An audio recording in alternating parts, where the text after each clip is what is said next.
Imagine planning the largest amphibious invasion in history, an operation so vast that its success could decide the fate of the world. Now imagine that to win, you must first convince your enemy that the invasion will strike somewhere else entirely. Don't forget to like, subscribe, and ring the bell to stay updated with our latest videos. In the spring of 1944, as Allied forces prepared to storm Nazi-occupied France, they launched a deception so elaborate that it fooled Hitler's high command and helped secure victory on D-Day. This was Operation Fortitude, the masterstroke of espionage that saved thousands of lives and changed the course of World War II. By early 1944, the Allies had decided to open a Western front in Europe. The invasion of Nazi-occupied France, codenamed Operation Overlord, would send hundreds of thousands of soldiers across the English Channel to liberate Europe. But success required surprise. If German forces correctly guessed the landing site, Normandy, they could mass their defenses and crush the invasion before it gained a foothold. The German High Command believed an attack was inevitable, but where would it come? The French coast stretched hundreds of miles, and the Germans fortified it with a formidable Atlantic wall, a chain of bunkers, artillery, and beach obstacles. Deceiving the enemy about the true target became as important as the landing itself. Enter Operation Fortitude, part of a larger deception plan called Bodyguard. Its goal was to convince Hitler and his generals that the Allies would invade not at Normandy, but at Pas-de-Calais, the narrowest point of the Channel, or possibly in Norway. If the Germans kept their strongest forces away from Normandy during the critical first days of the assault, the invasion could succeed. To accomplish this, the Allies orchestrated a symphony of fake armies, double agents, false radio traffic, and phantom equipment. Fortitude was divided into two main parts. Fortitude North aimed to suggest an Allied attack on Norway, forcing Germany to keep divisions in Scandinavia. Fake radio networks simulated troop movements in Scotland, and double agents fed the Germans reports of non-existent divisions preparing for a northern strike. But the more critical component was Fortitude South, which sought to convince the Germans that the main blow would fall at Pas-de-Calais, directly opposite Dover.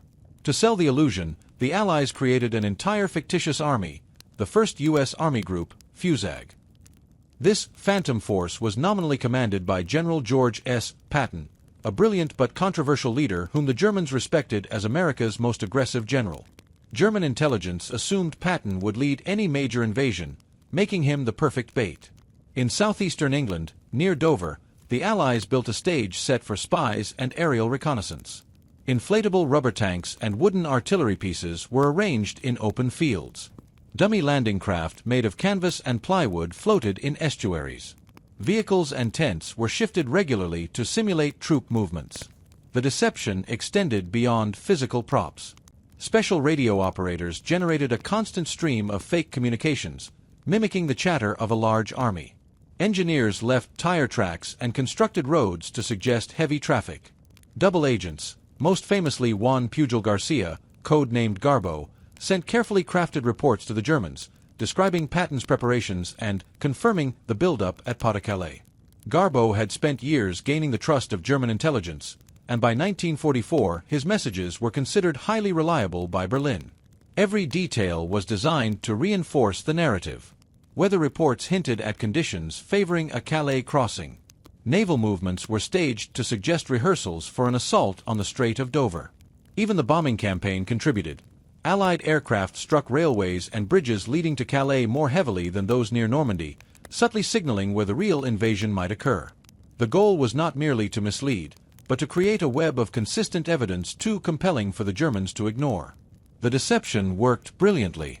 German commanders, including Field Marshal Erwin Rommel, remained convinced that the main invasion would target Calais.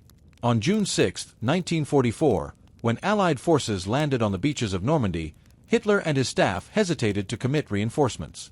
Believing the Normandy assault to be a diversion, they kept the powerful 15th Army stationed near Calais, waiting for the real invasion. For critical weeks after D-Day, these troops stayed in place, allowing the Allies to secure their beachheads and bring in men and supplies. Even as the Allies advanced inland, Fortitude continued to sow confusion. Double agents reported that Patton's army was still poised to strike Calais, preventing German commanders from redeploying forces until it was too late. By the time the Germans recognized Normandy as the true front, the Allies had already established a formidable presence in France, setting the stage for the liberation of Paris and the eventual defeat of Nazi Germany. The success of Operation Fortitude was not guaranteed. Deception on such a scale required flawless coordination across multiple services and nations. British intelligence agencies, American planners, and the resistance in occupied Europe all contributed. Double agents had to maintain credibility under constant German scrutiny. Radio operators risked revealing patterns that might betray the ruse. A single careless mistake could have exposed the entire plan, inviting catastrophic consequences for the invasion. Fortitude's brilliance lay not only in its complexity but in its psychological insight. Allied planners understood that German intelligence analysts sought confirmation, not contradiction. By feeding them a steady stream of consistent details, some true, some false, they encouraged the enemy to reach the desired conclusion on their own. This exploited a key principle of deception. People believe most strongly in what they think they have discovered themselves. The human stories behind the operation are equally compelling. Double Agent Garbo maintained an elaborate network of fictitious subagents, inventing personalities and backstories for each. He even staged fake travel schedules to explain delayed messages, convincing his German handlers that his reports were authentic. At one point, Garbo deliberately sent a warning of the Normandy invasion that arrived too late for the Germans to act, earning him a German Iron Cross for his loyalty to the Reich. Don't forget to like, subscribe, and ring the bell to stay updated with our latest videos. Inflatable tanks and fake landing craft may sound like theatrical props, but their strategic impact was enormous. Modern military historians credit Operation Fortitude with saving tens of thousands of Allied lives. By holding German reinforcements in the wrong place during the crucial early weeks of the Normandy campaign, the deception gave the Allies the breathing room they needed to expand the beachhead and eventually push toward Germany.